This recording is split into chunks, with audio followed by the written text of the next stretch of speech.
घने जंगल में शेर लियो अपनी बहादुरी के लिए मशहूर था। वह एक खोए हुए खजाने की तलाश में था, जो हॉन्टेड फॉरेस्ट यानी भूतिया जंगल के अंदर कहीं छिपा हुआ था। ये जंगल अपने रहस्यमयी जीवों और अजीब अजीब आवाज़ों के लिए जाना जाता था। लेकिन लियो को डर नहीं था, या कम से कम वो यही सोच रहा था। जैसे जैसे लियो जंगल में गहराई तक जाता गया, हवा ठंडी होती गई।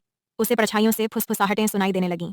उसका दिल तेजी से धड़कने लगा, क्योंकि कहीं दूर से डरावनी आंखें उसे घूर रही थीं। जो रास्ता पहले हरा भरा और चमकीला था, वो अब एक डरावने धुंध में लिपटा हुआ था। अचानक लियो एक चमकती हुई नदी के पास पहुंचा। यह नदी रिवर ऑफ सोल्स यानी आत्माओं की नदी के नाम से जानी जाती थी।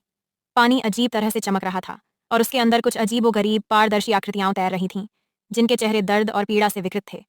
लियो के दिल में डर की लहर उठी, लेकिन उसे पता था कि खजाने तक पहुंचने के लिए उसे यह नदी पार करनी ही होगी। जैसे ही लियो नदी पार करने की तैयारी कर रहा था, पानी से एक भयानक आकृति उभरी।